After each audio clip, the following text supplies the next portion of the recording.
பிரியமானவர்களே, வாழ்வின் வெளிச்சம் வேத வசனத்தின் மூலமாக உங்களை சந்திப்பதில் மிகுந்த மகிழ்ச்சி.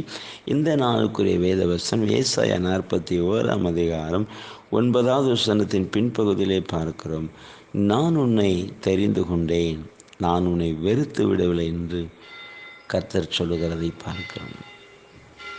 பிரியமானவர்களே, நான் உன்னை தெரிந்து கொண்டேன் என்று ஆண்டவர் சொல்லுகிறார். நான் உன்னை வெறுத்து விடவில்லை என்று கர்த்தர் சொல்லுகிறார். உங்களை தெரிந்து கொண்டார். ஆண்டவர் உங்களை தெரிந்து கொண்டிருக்கிறார். அவருடைய பிள்ளையாக அவர் தெரிந்தெடுத்திருக்கிறார். உங்களை அவர் வெறுத்து விடவில்லை. இன்னைக்கு உலகத்தில் எல்லாராலும் மறக்கப்பட்டு, வெறுக்கப்பட்டு, ஒதுக்கப்பட்டு, வேதனையோடு, கண்ணீரோடு இருக்கலாம். இயேசு உங்களை பார்த்து சொல்லுகிறார், நான் உன்னை தெரிந்து கொண்டேன், நான் உன்னை வெறுத்து விடவில்லைங்கிறார்.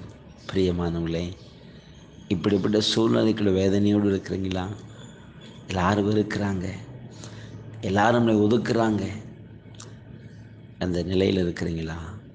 ஆண்டவர் இயேசு உங்களை தெரிந்து கொண்டார். அவர் உங்களை வெறுத்து விடவில்லை.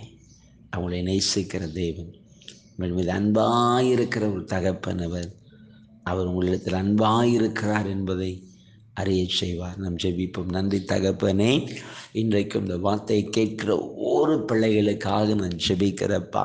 உலகத்தால் வெறுக்கப்பட்ட நிலையில், ஒதுக்கப்பட்ட நிலையில் இருக்கிற பிள்ளைகள் வேதனையோடு, கண்ணீரோடு இருப்பதை நீர் கண்ணோக்கி பார்த்து இன்றைக்கு ஒரு அற்புதத்தை செய்யும் ஐயா.